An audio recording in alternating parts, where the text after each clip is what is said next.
Ringside Views here with Kent Cruz. Kent Cruz, talk to me. How you doing? I'm doing pretty good, man. Feeling good. Last week of camp, we ready, man. We back. How camp been going so far? Camp's been going great. Camp's been going great, man. I've been out here already.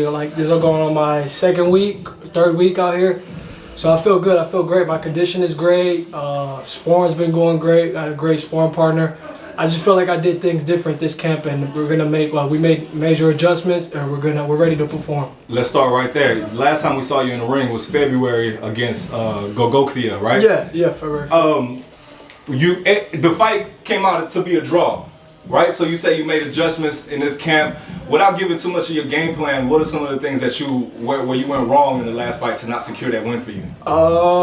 I feel the last fight, I kind of just went in there fighting off instinct and just natural ability, and I kind of didn't really have I won't say I didn't have a game plan, but I kind of went in there just kind of feeling the guy out, and I felt I didn't really know what the guy was bringing to the table, so I didn't make the right adjustment. I was just boxing him and just really, winning the fight off natural, like I said, natural ability and instinct. But I feel this time I know what he does now. I know what I got to prepare for. Of course, in the ring, you don't know what's going to happen. You element of surprise. But I just feel like this time we're going to make the right adjustments and stay smart, and win the fight. What are some of the things that kind of gave you issues with what he was doing that kind of got you away from your game plan?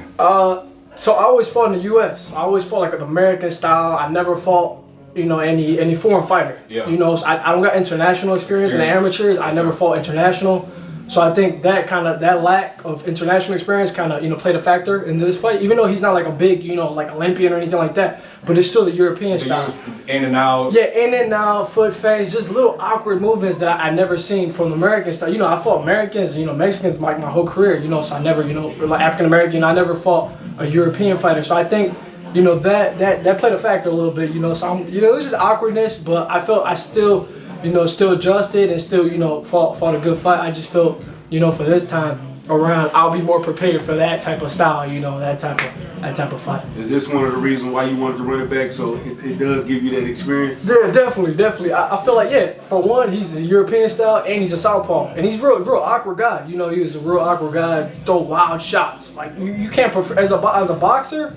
They train us for straight shots. We're trained we're like robots. 1, 2, 3. We're trained for but when you got a guy, a wild fighter like a Maidana or guys, that throw out, you don't train for that. You know what I'm saying? So you while you in there, that's why you see a lot of guys like Ricardo Mayorga, guys like that. You can't really. And I feel like this guy was just, he's real wild right hooks. You're not trained for that, So you just kind of gotta have an eye and just kind of.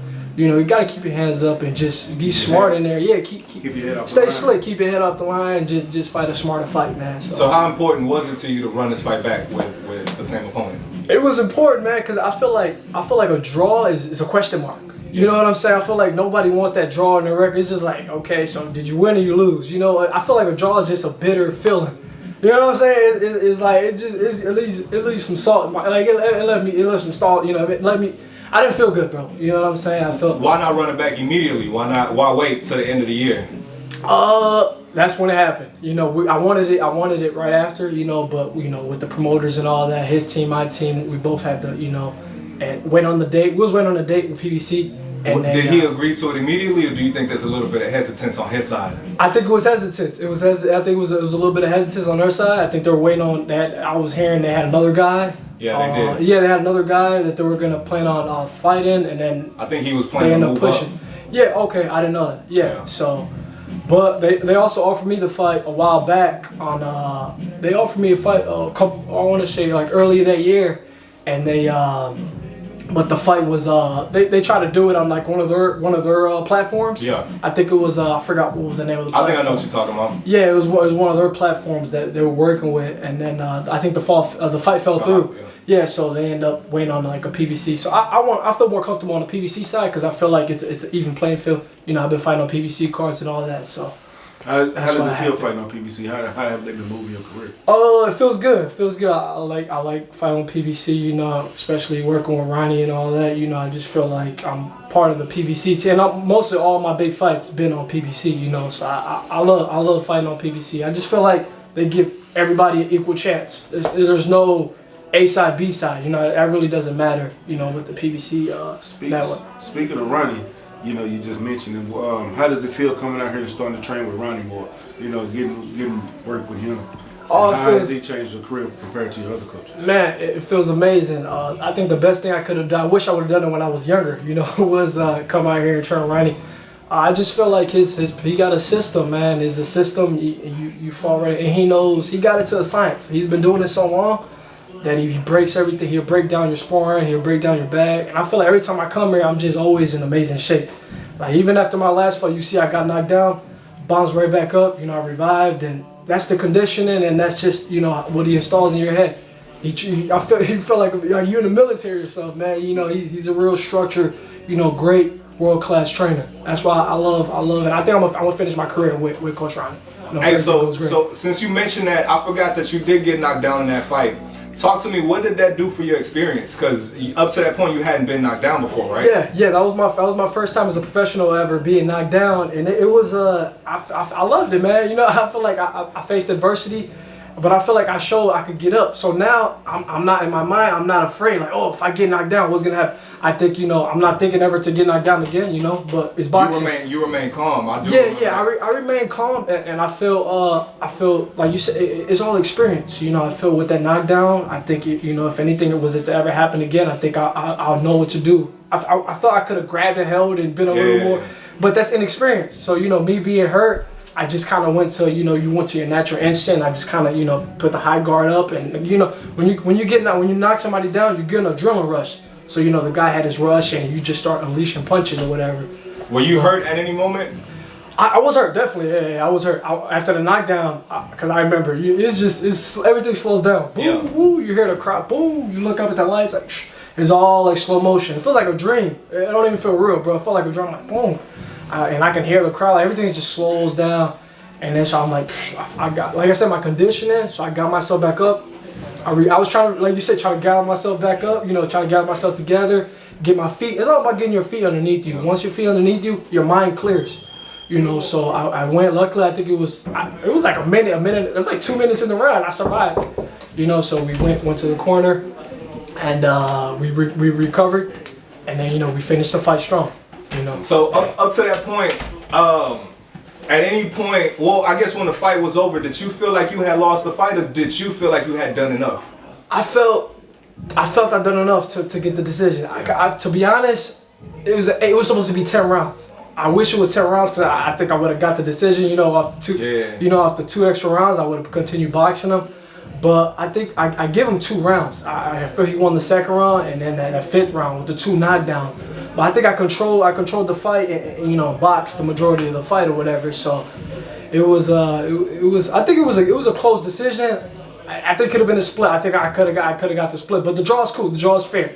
You know, I think the draw was fair for both fighters or whatever. So switching gears, you're one of those young Puerto Rican fighters, right? I know we spoke on that last time. Yeah. How do you feel about the Puerto Rican fan base and the support? Do you feel supported by them right now? Yeah.